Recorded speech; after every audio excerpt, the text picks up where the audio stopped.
नमस्कार दोस्तों, स्वागत है आपका धर्मवीर लाइव कार्यक्रम में। आज हम मौजूद हैं कुछ किसान नेताओं के साथ यहाँ किरावली में। काफ़ी समय हो गया है, एक किसान आंदोलन जारी है। 2 महीने से ऊपर दिल्ली से बॉर्डर्स पे किसान लोग बैठे हुए हैं, Sindhu border, Tikri border, Ghazipur border. और हम जानते हैं 26 जनवरी को एक बहुत ही जो एक विवादास्पद यात्रा निकाली थी, जो ट्रैक्टर रैली थी, उसमें कुछ हंगामा भी हुआ। उसके बाद पुलिस ने कुछ केस दर्ज किए और फिर 28 जनवरी को हम सब ने देखा कि राकेश टिकैत ने जब उनको वहाँ से गाजीपुर बॉर्डर से हटाने के लिए प्रशासन गया हुआ था तो जो राकेश टिकैत हैं उनके आंसू आ गए। और उसके बाद जो ये आंदोलन एक बार फिर से रीबिल्ड हुआ है, उसके बाद जगह जगह किसान पंचायतें आयोजित की जा रही हैं और यहाँ पर काफ़ी किसान नेता हैं। हम उनसे बारी बारी से जानेंगे कि वो इस किसान आंदोलन का भविष्य किस रूप में देख रहे हैं और उनको क्या लगता है इन किसान से संबंधित जो कानून हैं उनमें क्या कमियाँ हैं और वो भारत सरकार से क्या उम्मीद करते हैं। आइए प्रोग्राम शुरू करते हैं। क्या नाम है आपका? जयपाल सिंह खिरवार, राष्ट्रीय लोकदल, पश्चिमी उत्तर प्रदेश का महासचिव। ओके, और किसान संगठन में आप किस तरीके से जुड़े हुए हैं? किसान संगठन से नहीं जुड़े, हम किसानों की आवाज़ उठाते हैं। हमारी राष्ट्रीय लोकदल किसानों के नाम से पहचानी जाती है। तो आपको किसान जो कृषि कानून पास हुए हैं उनसे क्या मुख्य आपत्तियाँ हैं? नहीं, सारी आपत्ति है, मुख्य कुछ नहीं है। सारा उसका ये किसानों और मजदूरों के हित में है। तो इससे पहले जो कानून थे वो मजदूरों के हित में थे? नहीं, पहले कुछ कानून ऐसे थे जो मजदूरों के हित में नहीं थे। जैसे कि ये हमारे किसानों किसानों की जो ज़मीन थी, जो 1894 में जो वो एक्ट आया था अंग्रेज़ों के टाइम पर, कि जो अपनी मर्जी से गवर्नमेंट एक्वायर कर लेती थी, तो उसी को अभी तक लागू था। चौधरी साहब जब कृषि मंत्री थे तो इन्होंने वो एक्ट को हटवाने का काम किया, जो आज किसानों को उसका 4 गुना दाम मिल रहा है और बिना किसान की अनुमति के गवर्नमेंट ले नहीं सकती है। ऐसे ऐसे काम हमारे राष्ट्रीय लोकदल के जो अध्यक्ष थे अजीत सिंह जी, इन्होंने बहुत काम किया। अजीत सिंह जी कब कृषि मंत्री थे? अजीत सिंह जी इससे पहले होते आपके सिविल एविएशन मिनिस्टर, और जब अटल बिहारी वाजपेयी जब प्रधानमंत्री थे उनकी कैबिनेट में उनको चौधरी साहब को कैबिनेट मंत्री बनाया गया था, कृषि मंत्री। ओके, 1999 से लेके 2004 तक जो गवर्नमेंट थी उसमें जब चौधरी साहब कृषि मंत्री थे उन दिनों उन्होंने जो किसानों की ज़मीन से संबंधित जो कानून थे उनमें परिवर्तन कराया था। तो उसके बाद जो कानून थे वो अच्छे हो गए थे? नहीं, कानून सभी अच्छे थोड़े हो गए थे। जैसे ये एक्ट का काम किया, किसानों को जैसे एक आपदा आई थी, आपको पता होगा, सूखा पड़ गई थी, उस टाइम में चौधरी साहब ने विरोध किया था कि भाई किसानों के लिए तुम एक पैकेज दो। जब यूटीआई को घाटा हुआ था तो इन्होंने, जसवंत सिंह जी वो थे उसमें वित्त मंत्री, उन्होंने उनके लिए राहत फंड दिया था और चौधरी साहब ने इसकी आवाज़ उठाई, जब तुम यूटीआई को दे सकते हो तो किसानों के लिए क्यों नहीं। इस वजह से वो नाराज़ हुए थे और इसी वजह से इस्तीफा दिया था चौधरी साहब ने किसानों के हित में। तो उसके बाद भी काफ़ी कमियां रह गई थी? हाँ, बहुत कमियां रह गई थी। आज उसको हमारा किसान और मजदूर झेल रहा है। तो जो वर्तमान सरकार है वो तो यही कह रही है कि उन कमियों को दूर करने के लिए ही वो नए 3 कृषि कानून लाए हैं। ये कानून केवल किसान और मजदूरों को अपना बंधुआ मजदूर बनाना चाहते हैं। ये इनकी एक ऐसी प्लानिंग है, कॉन्ट्रैक्टिंग फार्मिंग के अंतर्गत, अगर ये उनको एक उद्योगपति के तहत लाना चाहते हैं और उद्योगपति सरकार के अधीन है, वो जैसा चाहेंगे वो अपनी तरफ मोड़ सकते हैं। इनकी प्लानिंग है कि अगर हम इन किसानों को एक कॉन्ट्रैक्ट फार्मिंग, जैसे रिलायंस हो या कोई भी उद्योगपति हो, ये उसके अंदर काम करेंगे, उनको अच्छा वेतन देंगे, उनको अच्छी सुविधा देंगे और उसके बावजूद ये उनके गुण गाएंगे उद्योगपतियों के। और उद्योगपति जैसे आपका बीजेपी की गवर्नमेंट कहेगी वो काम करेगा। तो ये जो बिखरा हुआ बोर्ड था किसान और मजदूरों का, उस वोट पे इनकी नज़र है कि हम इन्हें अपने साथ कैसे जोड़ा जाए। तो वो वोट बैंक तो तभी जुड़ेगा जब भाजपा उनके लिए कुछ अच्छा करेगी। अच्छा क्या, ये तो उनकी प्लानिंग है ना। इनको बेवकूफ़ बनाया जा रहा है जनता को कि हम तुम्हारे लिए अच्छा बिल लेके आ रहे हैं। अच्छा बिल क्या है? ये सारा ये जो रोज़ दैनिक भत्ता वाले हैं, जो रोज़ ला रहे हैं, खा रहे हैं, ये इनके लिए बहुत बड़ा नुकसान है। इतना किसान को नहीं है, इतना आम जनता को नुकसान है। अगर जो पहले एक्ट था, जैसे हम लोग करते थे, स्टॉक करते थे, उस पर कानून बना था, उसको ख़त्म करवाने का काम एक यही है कि ये जैसे इनके उद्योगपति हैं, ये कितना ही स्टॉक कर सकते हैं। जैसे एक कंपनी का आदमी शेयर खरीद ले तो वो अपने मनमानी काम करेगा, ऐसे ही सारा अनाज जो भी आपका प्रोडक्शन है वो पूरा स्टॉक करेंगे, उसके बाद हम अपनी मनमानी रेट तय करेंगे। तो इससे आम जनता पर असर पड़ेगा। जो गेहूँ 20 रुपये किलो बिक रहा है वो 100 रुपये किलो बिकेगा, उस पर कोई कुछ कहने वाला नहीं है, क्योंकि माल उनके पास है। वो चाहें तो देंगे, नहीं तो नहीं देंगे, और मजबूरी में मजदूर को खरीदना पड़ेगा। लेकिन उसका फिर किसान से क्या ताल्लुक है? किसान से उसका क्या लेना देना है? किसान मजदूर एक ही पहलू के वो है ना सिक्के। भाई जो मजदूर हैं वो किसान है वो मजदूर है। भाई खेत में काम कर रहा है वो किसान के साथ तो काम कर रहा है।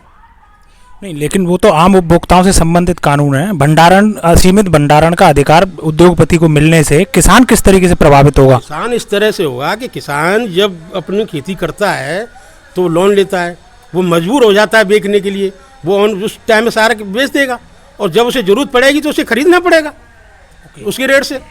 लेकिन सरकार तो ये कह रही है कि अगर हम भंडारण नहीं करते हैं तो बहुत सारा अनाज सड़ जाता है, बहुत सारा जो सब्जियां हैं वो सड़ जाती हैं, इसलिए वो असीमित भंडारण का अधिकार दे रही है। नहीं, गवर्नमेंट करे ना भंडारण, आम थोड़ा कि उद्योगपति करेगा। गवर्नमेंट ही कौन मना करा है? एमएसपी पे आप खरीदिए, क्यों नहीं खरीदते? भाई एमएसपी पे जो रेट गवर्नमेंट तय कर रही है हम उसमें ठीक है, आप एक वो कानून लागू कर दीजिए कि अगर इससे कोई कम में खरीदता है तो उसके खिलाफ मुकदमा कायम होगा। लेकिन फिर अगर कोई भी जो प्राइवेट कंपनी है अगर वो एमएसपी पे नहीं खरीदती है तो सरकार तो सारा अनाज एमएसपी पे खरीद नहीं सकती। नहीं, क्यों नहीं खरीद सकती है? नहीं, वो नहीं खरीदेंगे तो उद्योगपति खरीदेंगे, जिसको जरूरत है वो खरीदेगा। आज जो मंडी में जो रेट चल रहा है 1400 रुपये और आपके एमएसपी का 1900 रुपये है, क्यों है? तो वो तो एमएसपी तो कभी मिली नहीं ना। स्वामीनाथन आयोग की रिपोर्ट तो ये कहती है। क्यों नहीं है? इनकी एक पॉलिसी है, इन अधिकारियों को और गवर्नमेंट को कैसे फ़ायदा पहुंचाया जाए। अब आपने सरकारी रेट 1900 रख दिया, उसमें इन्होंने गेहूँ लिया नहीं किसान का, और वो मंडी से उन्होंने जितना भी उनको रिक्वायरमेंट है 1400 रुपये वहाँ खरीद लिया, तो कितना डिफरेंस आया? 500 रुपये पर बोरी का आया, तो कहाँ गया फ़ायदा? वो अपने यहाँ शटर बंद रखते हैं तो वैसे दिखा देते हैं हमने सब खरीदारी कर ली, वो सीधा मंडी से आता है उनके पास गेहूँ, और उसका जो डिफरेंस है 500 रुपये का वो सीधा उनकी जेब में जाता है। आप ये कह रहे हैं कि जो सरकारी सिस्टम था उसमें भ्रष्टाचार था। सरकार भी यही कह रही है कि चूंकि हमारे सिस्टम में भ्रष्टाचार था और हम भ्रष्टाचार दूर नहीं कर पा रहे हैं, इसलिए हम चाहते हैं कि इसका प्राइवेटाइजेशन कर दिया जाए। नहीं, इसमें भ्रष्टाचार कहाँ खत्म हो जाएगा? प्राइवेटाइजेशन में तो भ्रष्टाचार कम होता है ना, सभी मानते हैं। तो जो उद्योगपतियों के हाथ में होगा, आम जनता में थोड़ा होगा। भाई एक मान लो एक उसका आपका स्टेट का एक बना दिया, उसकी मनमानी चलेगी, उसमें कहाँ होगी भ्रष्टाचार? वो तो और ज़्यादा चलेगा, एक ही मालिक बन जाएगा, सारा माल खरीद लेगा फिर अपने मनमानी बेचेगा। अच्छा, मेरी कुछ दिन पहले भाजपा नेताओं से बात हुई थी, आपने चौधरी साहब का नाम लिया, लेकिन चौधरी साहब जब जिस सरकार में एविएशन मिनिस्टर थे वो वाली सरकार भी तो यही कानून लाना चाहती थी। नहीं, उन्होंने कभी नहीं ऐसा समर्थन किया। ये तो हमारे जो पूर्व प्रधानमंत्री स्वर्गीय चौधरी चरण सिंह जी थे, जो कांग्रेस में थे, वो पहले आदमी थे जिन्होंने जवाहरलाल नेहरू के खिलाफ बोला था। कॉन्ट्रैक्ट फार्मिंग के लिए जो नागपुर में एक सम्मेलन हो रहा था उसमें ये लागू कर रहे थे, और चौधरी साहब ने अपने लेके सांसद और जो विधायक अलग बैठ गए थे, उनके सामने कोई बोलता नहीं था। उस टाइम चौधरी साहब ने ये आवाज़ उठाई थी कि कॉन्ट्रैक्टिंग फार्मिंग के विरोध में थे। 2013 में सिविल एविएशन मिनिस्टर थे अजीत सिंह जी थे। 2013 में पार्लियामेंट में यही कानून कांग्रेस की सरकार लेके आई थी पारित करवाने के लिए, जो कि भाजपा के विरोध के कारण वो कानून पारित नहीं हुआ था। नहीं, भाजपा ने क्यों विरोध किया था? जिस वजह से आज आप विरोध कर रहे हैं। नहीं तो ये क्या है, उसी पे चल रहे हैं क्या? लेकिन तब चौधरी साहब तो मंत्री थे ना उस सरकार में। अब ये क्यों कर रहे हैं ये लोग? जो कांग्रेस कर रही थी तो उसी को ये कर रहे हैं। तो कांग्रेस तो पहले ही किसानों के विरोध में तो रही है, कांग्रेस का पतन क्यों हुआ? नहीं तो उस सरकार में तो मंत्री रहे ना आपके नेताजी। तो उससे क्या है भाई, जो कुछ रिक्वायरमेंट होती है जनता की तो रहना पड़ता है। ओके, तो भाजपा वाले भी यही कह रहे हैं क्या कि जनता की कुछ रिक्वायरमेंट रहती है इसलिए सरकार में रहना पड़ता है। जनता के खिलाफ है बिल्कुल। जब जनता नहीं चाह रही है तो हमें क्यों थोपा जा रहा है? वही तो मैं कह रहा हूँ कि जब मंत्री थे चौधरी साहब, उस समय भी उन्होंने इन कानूनों के विरोध में कुछ नहीं कहा था। साहब के हाथ में क्या था ये बताइए? मंत्रालय था। मंत्रालय था तो सिविल एविएशन घाटे में था, उन्होंने फायदे में लिया। वो तो उनका विभाग था ना, उनका ये थोड़ा था कि उसकी कानून बदल दें। नहीं, लेकिन जो सरकार ये कानून लेके आई थी पार्लियामेंट में, कांग्रेस की सरकार, जो आपका मेन डिफेंस है ना, वो जो भाजपा वाले हैं आपकी बात को इसीलिए तवज्जो नहीं देते हैं। वो ये कह रहे हैं कि जब इनकी सरकार थी तब भी तो यही कानून ला रहे थे जिसका कि हमने विरोध किया था। आज जब हम यही कानून लेके आ रहे हैं और काफी सुधार के साथ ला रहे हैं तो ये विरोध क्यों कर रहे हैं? तो हम कह रहे हैं जब तुम इस कानून का विरोध कर रहे थे तो आज इसके समर्थन में क्यों? कोई ना कोई तो कमी रही होगी, जब तो विरोध कर रहे थे तुम। लेकिन तब आप भी तो समर्थन कर रहे थे ना। वो समय हम नहीं समर्थन कर रहे थे, हम कहाँ समर्थन कर रहे थे? नहीं तो आपके नेताजी उसमें मंत्री थे, आपने खुद ने बोला है मेरे को। आज भाजपा में कितने मंत्री हैं जो अभी समर्थन नहीं कर रहे? नहीं, मंत्री हैं। ये तो वही बात है। आज आप कह रहे हैं कि भाजपा आज समर्थन कर रही है, पहले विरोध कर रही थी। भाजपा यही कह रही है कि आप पहले समर्थन कर रहे थे, आज आप विरोध कर रहे हैं, तो ये तो दोनों बातें एक जैसी हैं। नहीं, ऐसा है, हमारा राष्ट्रीय लोकदल हमेशा किसानों और मजदूरों का रहा है। जहाँ किसानों का हित होगा वहीं काम करेंगे, चाहे वो हमें कितना भी नुकसान हो जाए, चाहे उसके लिए इस्तीफा देना पड़े चौधरी साहब को। और दिया भाई, किसानों के संबंधित तो इस्तीफा दिया था कृषि मंत्रालय से, आपको ध्यान होगा। उनसे झगड़ा हुआ था जसवंत सिंह से। नहीं, उनका तो काम है, जो अच्छा काम हो उसका विरोध करना है और जो अच्छा काम हो उसे हटाना है। चलिए, आप बिल्कुल वही बात कह रहे हैं जो भाजपा कहती है। आप कह रहे थे मेरे को कि आपने बताया कि कोई ये बिल आए नहीं थे कभी पार्लियामेंट में। हाँ, बिल नहीं आए थे।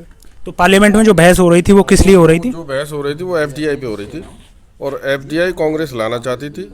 जब कांग्रेस का शासन था उस वक्त 49% एफडीआई थी।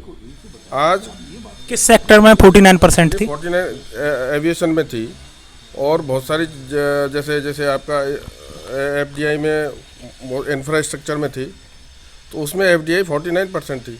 जबकि आज बीजेपी के ज़माने में वही एफडीआई 100% है। और ये जो कृषि बिल की आप बात कर रहे हो, ये कृषि बिल तो कभी आया ही नहीं थे संसद में, ना कभी चर्चा हुई। और मैं आपसे थोड़ा सा ये पूछना चाह रहा हूँ कि यदि मान लो कृषि बिल आए भी थे, आप कह रहे हो जैसा, मेरे नॉलेज में नहीं है, कृषि बिल में कम से कम कांग्रेस के ज़माने में चर्चा तो हो रही थी, बहस तो आप कह रहे हो ना, खुद संसद में बहस तो हो रही थी। यहाँ बहस क्यों नहीं हुई?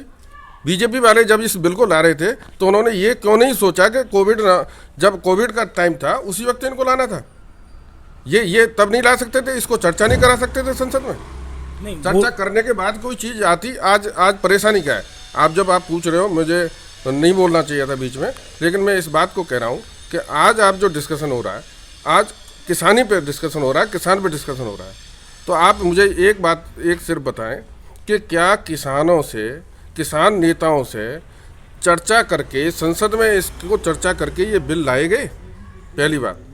दूसरी बात, यदि कोई भी मुद्दा, यदि आप ये बताइए, इस हिंदुस्तान में ये गुलाम तो है नहीं, स्वतंत्र लोकतांत्रिक देश है। इस लोकतांत्रिक देश में आज से पहले बड़े बड़े आंदोलन हुए, चौधरी चरण सिंह जी के ज़माने में हुए, चौधरी टिकैत के ज़माने में हुए। क्या कभी ऐसा हुआ कि अपने ही घर में घुसने से किसी सरकार ने आज तक मना किया? क्या किसानों का घर दिल्ली नहीं है? क्या दिल्ली में पहले आंदोलन नहीं हुए? क्या सड़कों पे आंदोलन हुए? जिस तरीके से आज जो व्यवहार किसानों के साथ किया जा रहा है, आप मुझे बता दो, रामलीला ग्राउंड में भी हुए, बोट क्लब पे भी हुआ, और 10-10 लाख लोगों की भीड़ हुई, एक साइकिल वाले को परेशानी नहीं हुई। तो आप ये बताइए कि आज ऐसी कौन सी मुसीबत भाजपा के सामने थी कि उनको रोड पे और दिल्ली में घुसने नहीं दिया? और उनके सामने ऐसी बैरिकेटिंग, क्या दुश्मन थे? वो चाइना के बॉर्डर पे लड़ाई हो रही थी। इस तरीके से उनके साथ जो व्यवहार किया गया है, इससे पूरा हिंदुस्तान का किसान और आम आदमी ये चिंतित है कि ये लोकतांत्रिक देश में जिस तरीके से ये चलाया जा रहा है और जो चल रहा है, उससे आम आदमी सारे दुख है। और मैं धन्यवाद देता हूँ उन किसानों को जिन लोगों ने अपने ऊपर जान जोखिम में डाल करके, और पंजाब के सबसे पहले किसानों को, कि उन्होंने ये इसकी शुरुआत की। इसका बिल का जो सबसे ज़्यादा असर पड़ने वाला है, किसान से भी ज़्यादा आम जनता और आम मजदूर पे। अभी आपको याद होगा, आलू का भाव 50 रुपये किलो हो गया था, सबके पेट में दर्द होने लगा। आप बताओ, सोने का भाव 14,000 रुपये था, 14,000 रुपये से कितना हो गया? 54,000। किसी के पेट में दर्द नहीं हो रहा। तो जब ये किसान का जो प्रोडक्ट है, जब आपको ज़रूरत होगी, पब्लिक को ज़रूरत होगी, तब तो ये महंगा हो जाएगा। और जब पब्लिक को ज़रूरत नहीं होगी, जब किसान को ज़रूरत होगी, तो ये सस्ता हो जाएगा। आप उस पर मत जाइए कि किसने क्या बोला, कि भाजपा क्या कह रही है। आप भी एक आम आदमी हो, आप पत्रकार हो, हम भी एक किसान के बेटे हैं, सब कुछ है। लेकिन जो हो रहा है, क्या वो सही हो रहा है? तो ये क्या पहली बार ऐसा हो रहा है? पहली बार ही तो हो रहा है। इससे पहले कभी सभी किसान सुखी थे? आप नहीं समझ रहे हो। किसान सुखी नहीं थे। कांग्रेस के टाइम से ही स्वामीनाथन की रिपोर्ट को लागू करने के लिए बड़े बड़े आंदोलन हुए। किसानों के हित में ये सिर्फ एक ही रिपोर्ट है जो आज हम फिर मांग करते हैं, भाजपा से भी कर रहे हैं, कांग्रेस से भी की थी, कि स्वामीनाथन की रिपोर्ट लागू कर दी जाए और ये तीनों बिल हटा दिए जाए। क्या है वो रिपोर्ट? उस रिपोर्ट में जो आप एमएसपी निकालते हैं, जो एमएसपी का गणित है, जो कैलकुलेशन एमएसपी पे दी जा रही है आज वही गलत है। स्वामीनाथन यही कहते थे, एमएसपी में कभी भी किसान की लेबर को नहीं जोड़ा गया। लेकिन स्वामीनाथन कमीशन की रिपोर्ट में तो जोड़ी गई थी। जोड़ी गई थी ना, तो हम इसलिए तो कह रहे हैं कि उस रिपोर्ट को लागू करें। तो सरकार तो ये कह रही है कि वो 150% दे रहे हैं। एक बात बताओ, आप मुझे एक चीज समझाओ। चलो मैं आपकी बात को मान लेता हूँ। पहले हमारे इंदौलिया साहब बैठे, बुजुर्ग बैठे, पहले एक ट्रैक्टर ट्रॉली गेहूं किसान अपने मंडी में ले जाता था, बेच के आता था, तो एक लड़की की शादी कर देता था। ठीक है, आज यदि वो एक ट्रैक्टर ट्रॉली गेहूं मंडी में लेके जाए तो एक ट्रैक्टर ट्रॉली ईंट नहीं ला पाता। क्यों? तो ये आप बात मैं दूसरे तरीके से समझाना चाह रहा हूँ कि किसान का जो एमएसपी यदि सही तरीके से निकाला गया होता, स्वामीनाथन रिपोर्ट के अनुसार निकाला गया होता, तो गेहूं का रेट 5,000 रुपये कुंटल होता। इस वक्त 2000 या 2200 नहीं होता। वो नहीं किया गया। हम तो ये मांग कर रहे हैं, हम ये नहीं कर रहे तीनों बिल नहीं चाहिए, स्वामीनाथन रिपोर्ट आप लागू कर दो। हमने कांग्रेस से भी यही मांगा, जब जिसकी सरकार है हमने उससे भी यही मांगा, और आज में हम यही मांग रहे हैं। हमारी मांग यही है, किसान ये नहीं चाहते हैं कि ये तीनों बिल का मैं आपको विस्तार से जब चर्चा करूंगा तो बहुत समय लगेगा, लेकिन आपको मोटे तौर पे बता रहा हूँ कि जैसे डीजल पेट्रोल का प्राइवेटाइजेशन किया गया, सरकार का अंकुश खत्म हुआ, उस दिन से आप देख लो, कांग्रेस के ज़माने में 64 रुपये छोड़ा था, 60 रुपये से 64 रुपये का एवरेज आया था। आज एक चीज़ देख लीजिए, जैसे ही प्राइवेटाइजेशन हुआ ये कहाँ पहुँच गया, 100 पहुँच गया। आज आम आदमी को परेशानी हो रही है, सरकार को नहीं हो रही। सरकार क्या कहती है, हमारे तो अंकुश खत्म हो गया, ये कह रही है।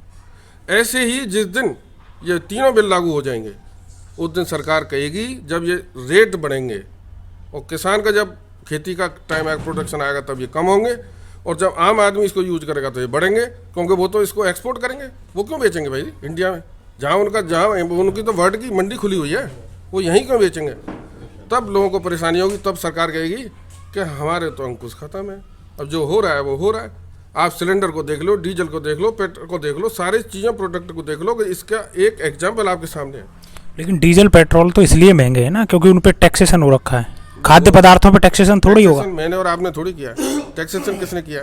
नहीं, तो वो कंपनी से मुनाफाखोरी थोड़ी कर रही है। कंपनी से मुनाफाखोरी नहीं कर रहे हैं, तो आप ये बताओ, कंपनी को जितना चाहिए उतना दे रहे हैं, आप अपने टैक्स कम करो, क्यों कर रहे हो ज़्यादा? पब्लिक की चिंता नहीं है। वो तो सरकार सीधे ले रही है, आप उसकी तोहमत कंपनी पे क्यों लगा रहे हैं? सरकार वही तो करेगी, रिलायंस अंबानी अडानी से अपना टैक्स वसूलेगी, और जब वो अपना टैक्स वसूलेगी तो रेट अपने आप बढ़ जाएगा। नहीं तो फिर उसमें भी कंपनी कहाँ कमाएगी? कंपनी नहीं कमा रही, सरकार कमा रही है। सपोज कर लो तुम, अब तो कंपनी को एक तरीके से हम सरकार को ही मान रहे हैं कि यही प्राइवेट जो कर रही है अडानी अंबानी की, ये संबंधी हैं, सरकार और वो सब एक ही हैं। आज देश जो चला रहे हैं 4 उद्योगपति। आप पूरे वर्ल्ड का सीन देखिए, आज वर्ल्ड के अंदर जो हमारी जो 3 बिल हैं, उस ऐसे ही बिल कभी उन कंट्रीज में आए, चाहे अमेरिका उठा लो, ऑस्ट्रेलिया उठा लो, न्यूजीलैंड उठा लो, कहीं का भी, कनाडा कहीं का देख लो, वहाँ भी पहले यही स्थिति थी जैसे हमारे किसानों की आज है। उनको क्या किया कि आज पूरे आधे वर्ल्ड पर 4 कंपनियों का मान अधिकार है। कौन कौन सी कंपनी? टोटल वो एक तो फ्लैक्स है, जो मेरे ख्याल से बहुत ज़्यादा प्रोडक्ट, और उनके तो 1-1, 2-2 किलोमीटर के तो मॉल है, जिनमें यदि उनकी किसानी को देखने जाओगे तो आपको ट्रॉली से उससे जाना पड़ेगा, कार में बिठा के आपको घुमाएंगे, और वो मजदूर किसान ही घुमाते हैं। कहाँ की कंपनी है ये? इंग्लैंड की है, और ज़्यादातर मैं आपको बता दूंगा, गूगल पर डाल के देख लेना, 4 कंपनियों का मानव अधिकार इसमें। चलो, एक फ्लैक्स है और 3 कंपनी और एक शायद UCI है, ऐसी कुछ नाम है, UX करके, और 4 कंपनी है। ठीक है, इनका पूरा मोनोपोली है आधे वर्ल्ड। आज हम इस बात की चर्चा हमें करनी चाहिए कि किसान परेशान क्यों हैं, और सरकार जब परेशान है उनको जो चीज़ वो नहीं पीना चाहते उसको क्यों देना चाहती है। ये इस बात मुद्दा ये होना चाहिए कि आप कुछ लेना नहीं चाह रहे हो और सरकार आपको देना चाह रही है। नहीं तो सरकार तो यही कह रही है कि जो समाज सुधार से रिलेटेड या बड़े सुधार से रिलेटेड कानून होते हैं उनकी एक्सेप्टेबिलिटी कम होती है, और अभी प्रधानमंत्री जी ने संसद में उदाहरण भी दिया था कि 3 तलाक को भी कोई लेना नहीं चाहता था कानून को। 3 तलाक और कृषि कानून, इन दोनों में अंतर है। अब आप कैसे, मैं बता देता हूँ। वो जो तलाक है या कोई, वो आम जनता से रिलेटेड तो है, ठीक है, लेकिन वो जीविका से रिलेटेड नहीं है।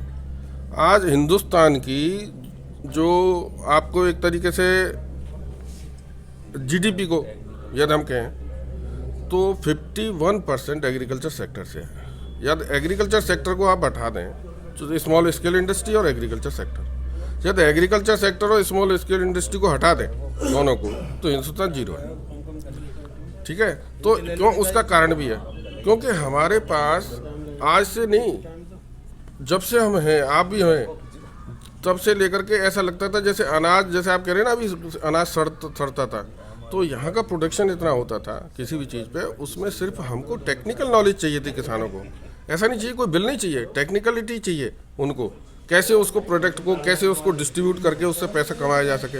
और हमारी एक ही बात है कि यदि स्वामीनाथन रिपोर्ट लागू होती है तो किसानों का, आम आदमी का भला होगा।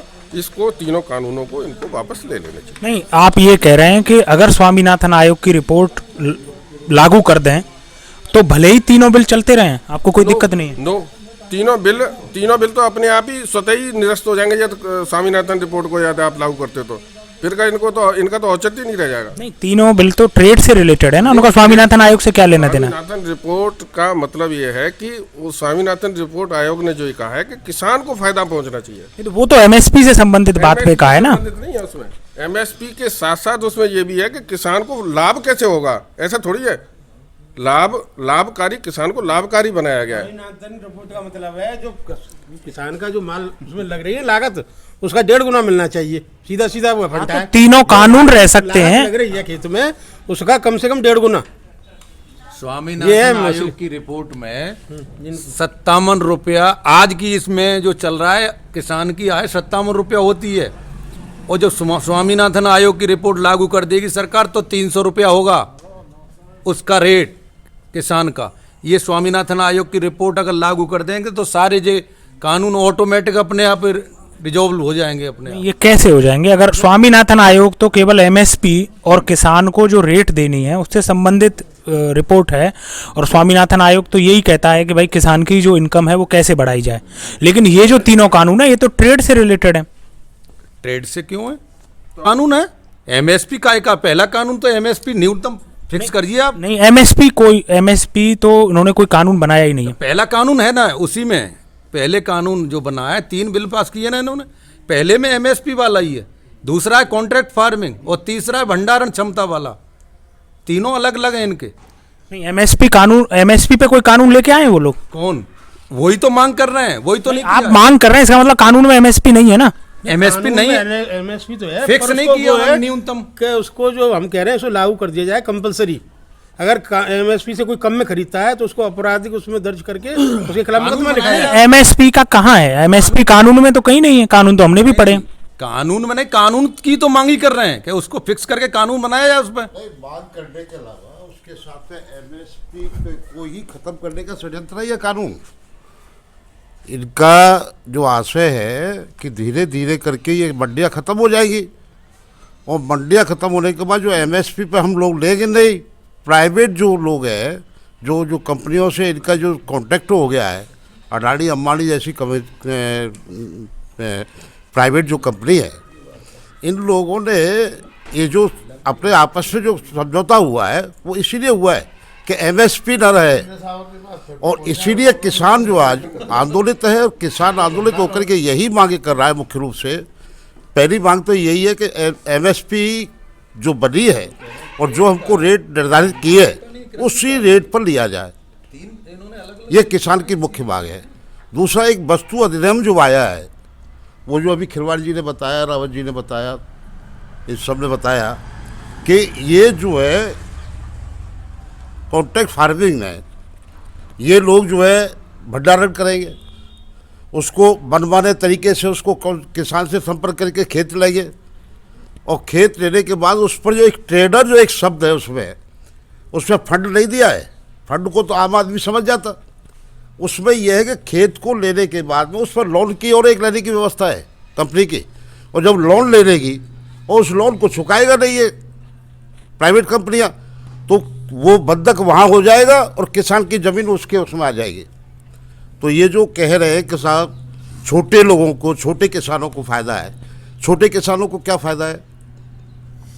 2 बीघे 4 बीघा खेत वाला, 1 एकड़ 2 एकड़ वाला खेत वाला, उसके यहाँ 50 मन गेहूँ पैदा हुआ या 100 मन कोई और पैदा हुई, वो पैदा क्या उसको अपने से घर के खर्च को निकाल के उसको बाद में जो 20 मन को क्या वो इलाहाबाद बेचने जाएगा या दूसरे महाराष्ट्र बेचने जाएगा? बड़ा जो फार्मर है जिसके पास 100 बीघे या 100 एकड़ ज़मीन है, वो तो अपने संसाधन से ले जाएगा, वो तो बेच सकता है। छोटा किसान को तो जो मनमानी जो प्राइवेट कंपनियां आएंगी वो अपने तरीके से खरीदेगी और उसका भंडारण करके 100 रुपये में लेगा और 1000 रुपये में बेचेगी कंपनियां। तो सरकार तो कह रही है कि आज भी तो मनमानी करते हैं, आज भी तो छोटे किसान का जो अनाज में तो हो रही है। आज मनमानी जो कर रहा है मंडी की आड़तियाँ करते हैं, वो ATM भी तो है। किसान के बेटी की शादी आ गई, बेटे की शादी आ गई, उसको 50,000 रुपये की आवश्यकता है और वो आड़तिया से ले जाता है अपनी बेटी और बेटे की शादी के लिए। किसी तरह से उसको परेशानी, कोई हरी बीमारी आ गई या कोई और अचानक कोई दैवी आपदा में वो किसान घिर गया, तो वो आड़तिया से जो आज बिचौलिया कह रहे हैं, बिचौलिया शोषण करते हैं, वो बिचौलिया मदद भी करता है किसान की। तो ये तो ऑप्शनल है ना। आपका जो आड़तिया है, जो आपको मदद करना चाहता है, जो आपकी बेटी की शादी के लिए सहायता करना चाहता है, वो आड़तिया कहीं जा थोड़ी रहा है। नहीं, वो आड़तिया ये क्या होगा? आज जो मंडियाँ जो बनी हुई है और उससे बाहर जो कॉन्ट्रैक्ट ये बाहर जो मंडी बनेगी प्राइवेट, वो 2-1 साल तो जो अच्छी कीमत मिलेगी और 2-1 साल के बाद जब वो जो अंदर जो मंडी जो बैठी है, जो उसका लाइसेंस की फीस भी दे रहा है, उसकी आपकी जो है और अतिरिक्त खर्च भी है, दुकान का किराया है, मंडी का और तमाम तरह के टैक्स है, वो 2 साल देखेगा और 2 साल के बाद जब उसके पास अनाज नहीं जाएगा, कोई आय स्रोत नहीं होगा उसका, तो मंडी से ताला लग जाएगा और ताला लगने के बाद फिर वो जो लोग जो ले रहे थे 2 साल मनमाने तरीके से, वही फिर अपने मनमाने तरीके से फिर लेंगे। ओके, तो आपको लगता है कि ये नए जो कानून है, इनसे मंडी का जो कंसेप्ट है वो खत्म हो जाएगा? बिल्कुल खत्म हो जाएगा और ये काला कानून है। हमारी जो राष्ट्रीय लोकदल पार्टी है, श्रद्धेय चौधरी चरण सिंह जी के समय से और आज चौधरी अजीत सिंह और जयंत चौधरी के समय तक टोटल शुद्ध रूप से किसानों की राजनीति, मजदूरों की राजनीति करती आई है और आज वही लड़ाई हम किसान एकता मोर्चा के साथ उसको सहयोग दे करके कर रहे हैं। हम इससे पीछे नहीं हटेंगे, हमारी पार्टी पीछे नहीं हटेगी, हमारे नेता पूरी तरह से संघर्ष में है और किसानों का साथ दे रहे हैं, किसानों का सहयोग दे रहे हैं। ये तो भाजपा भी कह रही है कि आप केवल राजनीति कर रहे हैं किसानों के नाम पे, लेकिन आप बता रहे थे कि ये तीनों कानून, जैसे अगर MSP मिल जाए और ये तीनों कानून भी वहीं जारी रहें तो उसमें क्या दिक्कत है? नहीं, तीनों कानून जरूरत ही नहीं MSP को वो करते कंपलसरी।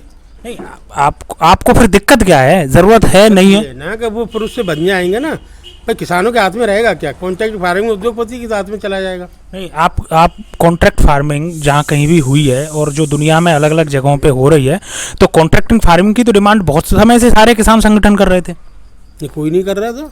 नहीं, ये तो हमेशा से विरोध किया, जब चौधरी चरण सिंह साहब ने किया था कॉन्ट्रैक्ट फार्मिंग का ही तो विरोध किया था, जब जवाहरलाल नेहरू ला रहे थे। तो कॉन्ट्रैक्ट फार्मिंग का तो सभी लोगों ने समर्थन किया। नहीं, हमने तो हमेशा विरोध किया है चौधरी साहब ने। तो कॉन्ट्रैक्टिंग फार्मिंग तो ऑप्शनल है, आपको नहीं करनी मत करिए। नहीं, ऑप्शनल थोड़ा, ये तो कानून बना दिया ना, कंपलसरी हो गया। उन्होंने तो कानून ऐसे बनाया है कि अगर आप करते हैं तो उससे संबंधित कानून है, लेकिन आप नहीं करना चाहते तो आप मत करिए कॉन्ट्रैक्ट। ये कानून लाने की जरूरत क्या पड़ी थी? ये हमारा खेती, हम जब नहीं चाह रहे हैं तो इनको क्या आपत्ति है? इतना जो संघर्ष हो रहा है, किसान जला हुआ है दिल्ली में, इतनी ऐसी भयंकर सर्दी में वहाँ पड़े रहे, करीब 300 किसानों मजदूरों की मौत हो गई। हमारे देश के प्रधानमंत्री एक शब्द नहीं बोले उनके बारे में। लेकिन वो तो ये कह रहे हैं ना कि केवल पंजाब, हरियाणा और कुछ हिस्सा यूपी और राजस्थान का ही है जो आंदोलन कर रहा है, बाकी किसान तो बहुत खुश हैं। वो क्या वो मनुष्य नहीं है क्या? उनमें जीविका नहीं है? पंजाब का हो चाहे हरियाणा का हो, कहीं का हो, है तो आदमी। नहीं, तो वो तो ये कह रहे हैं कि 5 करोड़ लोग 100 करोड़ लोगों को उस पर नहीं रख सकते। पूरे हिंदुस्तान में इसका आंदोलन चल रहा है, चाहे वो महाराष्ट्र हो, चाहे आंध्र प्रदेश हो, चाहे उड़ीसा हो, चाहे तमिलनाडु हो, सब अपने अपने स्टेटों में कर रहे हैं। और वहाँ से कोई खबर क्यों नहीं आती है? खबर तो वहाँ से कोई आती नहीं है आंदोलन से संबंधित। खबर आ रही है, आप तो मीडिया के भाई, पूरा अखबार में आता है, उस पर TV पे आता है कि वहाँ पे आंदोलन हो रहा है। तो आप कम ये तीनों कानून निरस्त कराए बिना आप मानेंगे नहीं? नहीं भाई, हम तो खूब मान जाएंगे अगर ये जनता के हित में हो, पर इस सरकार पे भरोसा उठ चुका है जनता का, जो कहती कुछ है करती कुछ है। ये कह रहे हैं कि फ़ायदा, कैसे फ़ायदा है भाई? तुम तो जब भी कहते थे, जब तुम सरकार में नहीं थे, किसानों से कहे तुम्हारे खाते में 15-15 लाख रुपए भेजे जाएंगे, क्या दे दिए इन्होंने? कब कहा था? जब चुनाव लड़े थे उससे पहले कहा था ना, 2014 में लड़े थे। कब लड़े थे? 2014 में लड़े थे। प्रधानमंत्री बनने से पहले मोदी का क्या बयान आता था जी कि अगर मैं प्रधानमंत्री बन जाऊंगा तो काला धन लेके 15-15 लाख रुपए तुम्हारे खाते में, सारे खाते खुलवा दिए सबने। ऐसा नहीं कहा था, ऐसा ही कहा था। हमने भी आप सुना था। बताइए सारे ग्रामीण क्षेत्रों में कितने खाते खुले?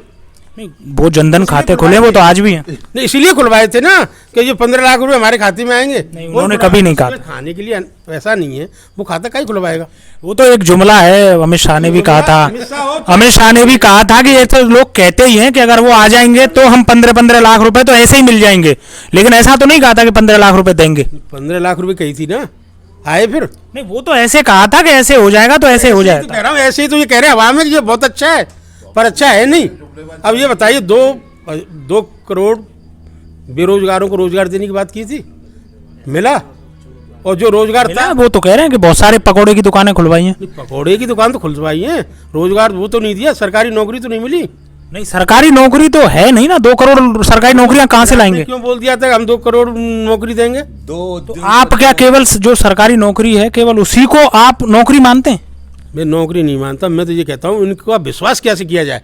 ये कहते हैं वो करती नहीं है। अब ये कह रहे हैं अच्छा बिल है, तो अब कैसे पब्लिक विश्वास करे इन पे? नहीं, पब्लिक ने तो विश्वास किया, 2019 में जिताया। पब्लिक ने तो विश्वास किया, 2019 में जिताया दोबारा। जिताया तो उनको उम्मीद थी ना, हो सकता है आपके सुधार आ जाए।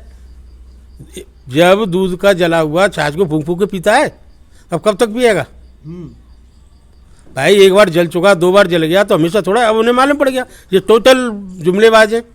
ये कोई हमारे किसानों का फायदा नहीं करे, न मजदूरों का फायदा करेंगे, न बेरोजगारों का फायदा करेंगे। तो फिर आप अपनी तिकड़मबाजी के अपनी आर्थिक स्थिति, अपनी पार्टी को मजबूत कर रहे हैं। तो फिर आप 2024 तक वेट क्यों नहीं कर लेते? वेट ही कर रहे हैं, वहाँ दिल्ली में पड़े हुए हैं, एक अपना माहौल बना रहे हैं जनता। अभी से राजनीति मतलब वो सरकार जो कह रही है, जो सरकार कह रही है वो सही कह रही है कि आप राजनीति कर रहे हैं और आपकी नजर चुनावों पे है। राजनीति नहीं करेंगे तो फिर देश कैसे चलेगा? तुम राजनीति नहीं कर रहे क्या? अमित शाह राजनीति नहीं कर रहा, कि मोदी राजनीति नहीं कर रहे? कौन नहीं कर रहा है भाई? हम भी राजनीति कर रहे हैं, सभी राजनीति कर रहे हैं, और क्या करेंगे? किसानों के नाम पे भी। अरे किसान भी तो हम ही है। किसान को अभी तक आपको ध्यान हो, चौधरी चरण सिंह कहा करते थे अगर तुम्हें हिंदुस्तान में जीना है तो एक नज़र अपने खेत की मेड़ पे रखो और दूसरी दिल्ली की कुर्सी पे रखो, तो तुम्हारा सम्मान मिलेगा। नहीं, कोई पूछने वाला नहीं है। अगर हम राजनीति और जो जनता जानती तो आज ये नौबत नहीं आती। अगर किसान का बेटा राजनीति में हस्तक्षेप करता तो आज मोदी प्रधानमंत्री नहीं होता, प्रधानमंत्री चौधरी अजीत सिंह होते।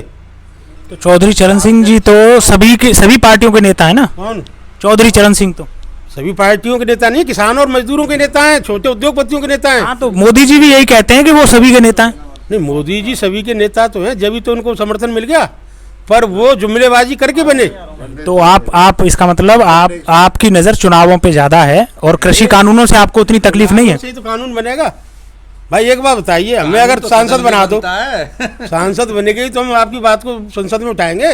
अब हम कह देंगे हम यहाँ खरंजा लगवा देंगे, कैसे लगवा देंगे सिवाय झूठ बोलने के? या तो अपने घर से लगवा सकता हूँ गेहूँ बेच के। भाई सरकार तो जब भी कर सकता हूँ, मेरे उसमें फंड हो या मैं इस लायक हूँ।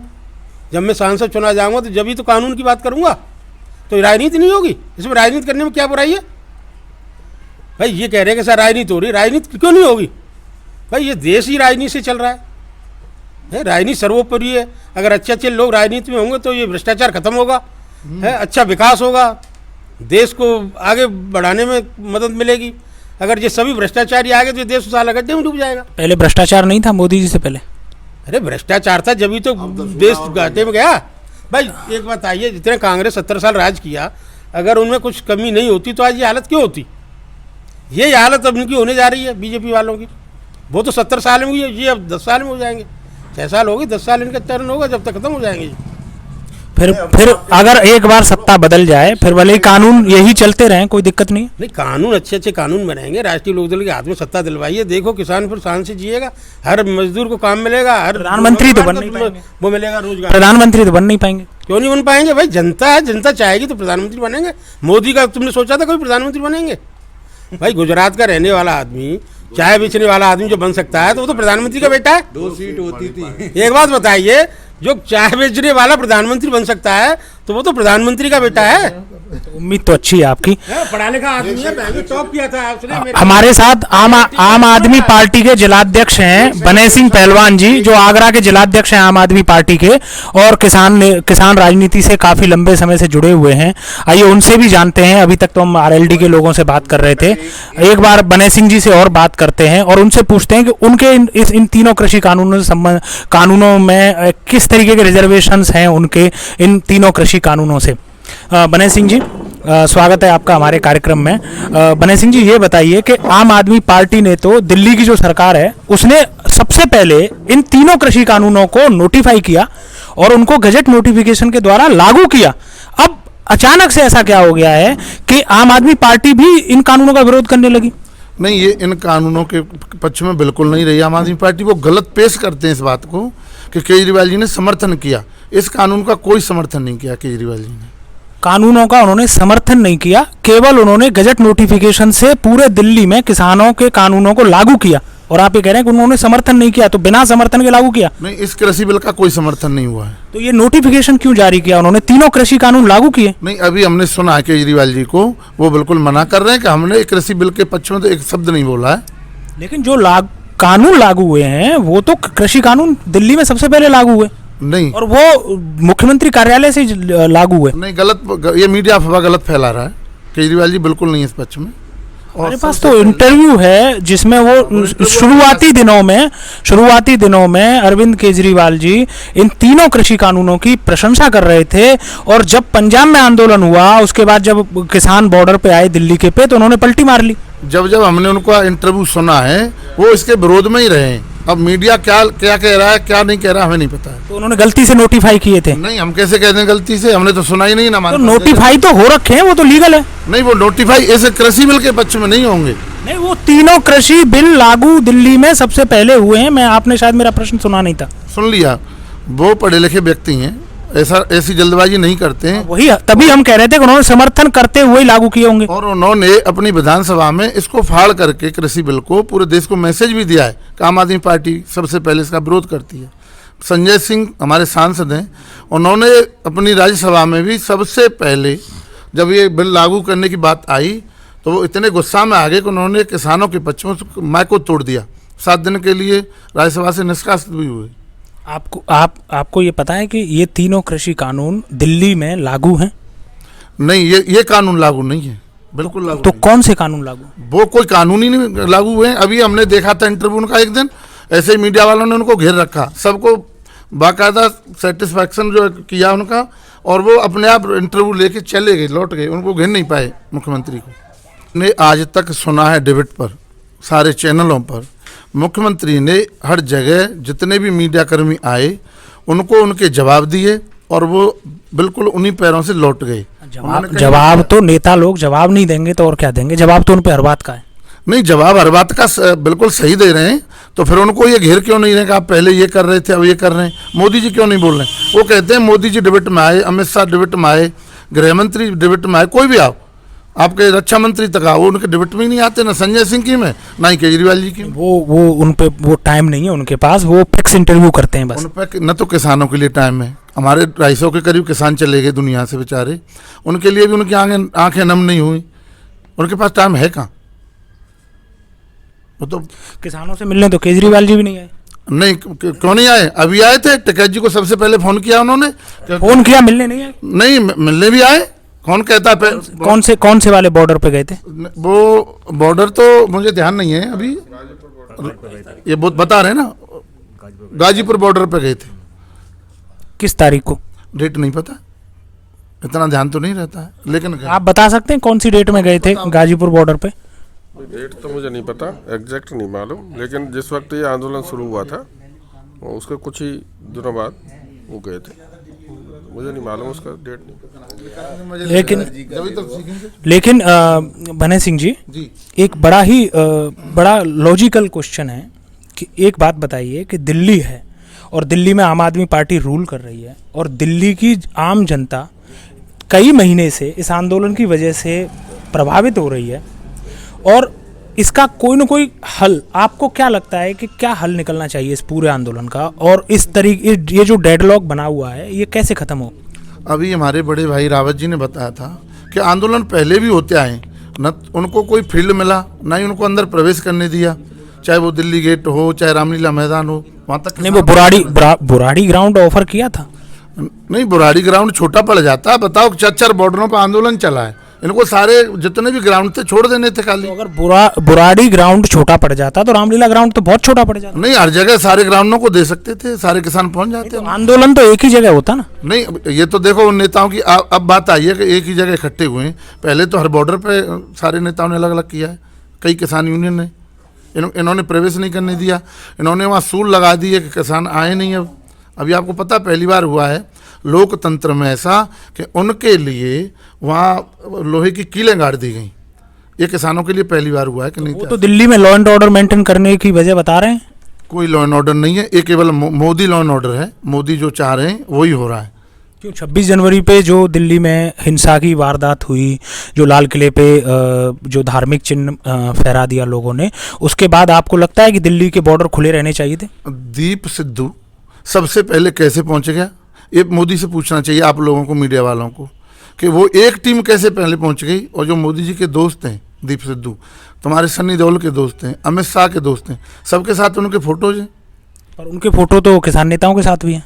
नहीं, किसान नेताओं तो ये प्री प्लानिंग से उन्होंने उनको भेजा, ये प्लान था पूरा मामला कि किसानों का आंदोलन कैसे तोड़ा जाए। दिल्ली पुलिस तो ये कह रही है कि सारे किसान नेता उसमें शामिल हैं, एक कॉन्स्पायरेसी की थी। दिल्ली पुलिस तो ये भी कर रही है कि हमारे 22 विधायक एक ही जगह कॉन्फ्रेंस में बैठे हैं आम आदमी पार्टी के, और बीच कॉन्फ्रेंस में से कॉलर पकड़ के घसीट के ले गई, जबकि ये नहीं होता है। किसको ले गई?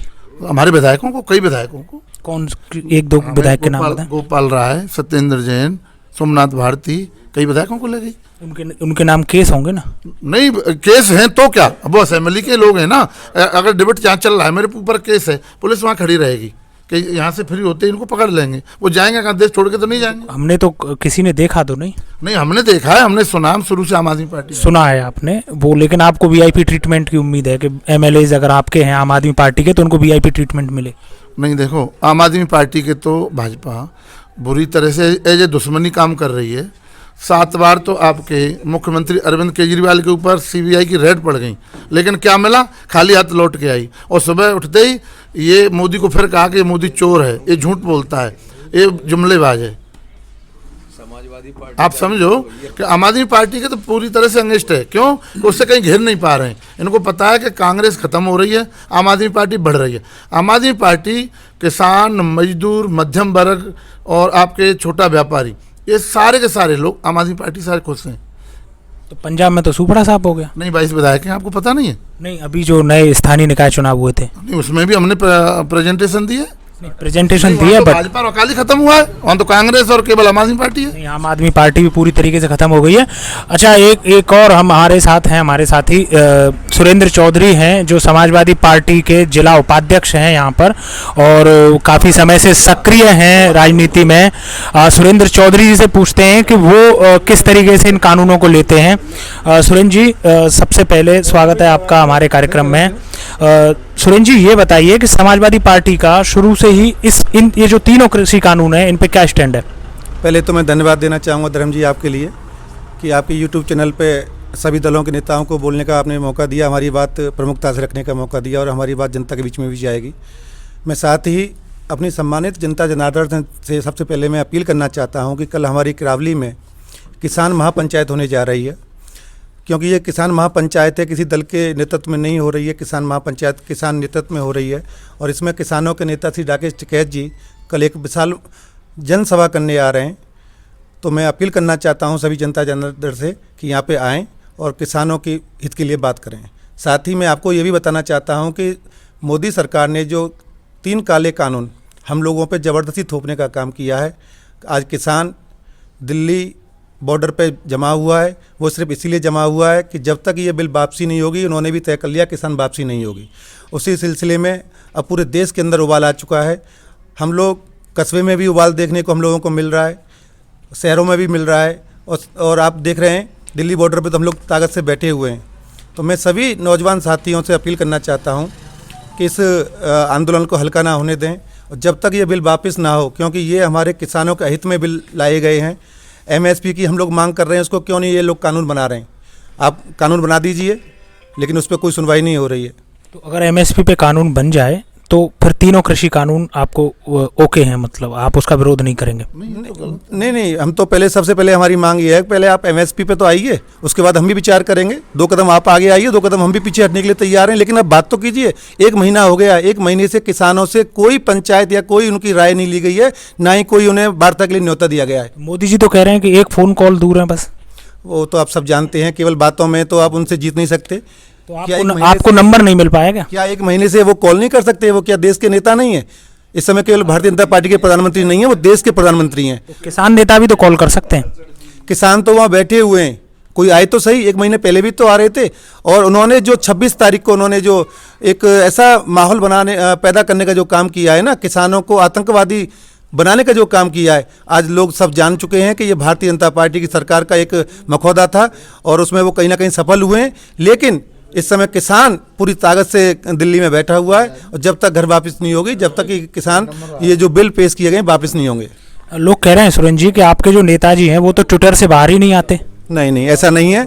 हमारे समाजवादी पार्टी के राष्ट्रीय अध्यक्ष, इस प्रदेश के पूर्व मुख्यमंत्री श्री अखिलेश यादव जी हमेशा किसानों की बात करते रहे, नौजवानों की बात करते रहे, और उन्हीं के नुमाइंदे दिल्ली में भी जाके उनको समर्थन दे के आए, और उन्होंने प्रदेश के अंदर भी जगह जगह किसानों को आग्रह किया है कि आप अपनी ताकत को पहचानें और इस भारतीय जनता पार्टी के खिलाफ एकजुट होने के काम करें। बहुत बहुत धन्यवाद। जयपाल जी, एक आखिरी 5 मिनट और लेंगे आपकी। यह पूरा जो आंदोलन है अब आपको कहाँ जाता लग रहा है, और इसका कोई भी सलूशन आपको लग रहा है, या फिर ये स्टैंड ऑफ बना रहेगा? ऐसा है, ये आंदोलन ये बीजेपी वालों के लिए ये बड़ा नुकसानदायक आंदोलन है। ये आंदोलन इस सरकार को ले डूबेगा। वो आपके लिए खुशखबरी है मतलब? बिल्कुल खुशखबरी है। आने वाले समय में राष्ट्रीय लोकदल उत्तर प्रदेश में आने वाला है, और ये किसानों की सारी समस्याओं को दूर कर देगा। मैं कहना चाह रहा था कि 2011 में यही नरेंद्र मोदी जो है ये कहते थे कि एमएसपी पर न्यूनतम समर्थन मूल्य पर कानून बने। आज क्यों पीछे हट रहे हैं? आपके माध्यम से हम जानना चाहते हैं, क्या हर मामले में चाहे कोई गंभीर विषय हो, गरीब और किसान से जुड़ा हुआ हो, उसमें भी जुमलेबाजी करते हैं? जनधन खाते खुलवाए, 15 लाख आएंगे, उसमें जुमला हो गया। नोटबंदी हुई, गरीब किसान मजदूर लाइन में हजारों लोग मर गए। जीएसटी को पसंद व्यापारियों ने नहीं किया, नोटबंदी को पसंद बैंक के बड़े बड़े सीए ने पसंद नहीं किया। ये जितने भी कानून ला रहे हैं, ये जनता इनको पसंद नहीं कर रही है। किसान कह रहा है हमें नहीं चाहिए कृषि बिल। ये कृषि बिल तुम लेके आ रहे हो हमारे लिए बहुत घातक है, हमारे लिए जहर की गोली के समान है। हमारी आगे जो नई आने वाली पीढ़ी है उसके लिए एक तरह मौत का पैगाम तुमने बना लिया है। तो ये क्यों ऐसा करते हैं? हर मामले में जुमलेबाजी, हर मामले में झूठ बोला जाता है। झूठ पे झूठ कब तक बोलती रहेगी ये सरकार? कब तक ये मोदी और आश्वासन चलाते रहेंगे? आपको लगता है कि ये जुमलों की सरकार है? तो दोस्तों, ये थी आज की हमारी परिचर्चा, और इस परिचर्चा को करने के बाद हमें लगता है कि ज़्यादातर किसान नेताओं को एमएसपी से संबंधित कानून की ज़रूरत ज़्यादा है, और वह केवल एमएसपी से संतुष्ट नहीं है। वो चाहते हैं कि एमएसपी निर्धारण के लिए जो फॉर्मूला हो वो स्वामीनाथन आयोग की रिपोर्ट के अनुसार हो, और इसके अलावा वो चाहते हैं कि एक बार अगर एमएसपी कानून लागू हो जाता है तो उसके बाद वो दोबारा सरकार से बातचीत करना चाहते हैं इन तीनों कानूनों के ऊपर, और उसके बाद ही कहीं कोई डिसीजन लेंगे कि यह कानून जारी रहने चाहिए या फिर यह आंदोलन जारी रहेगा। आज के लिए हमारी तरफ से इतना ही दोस्तों।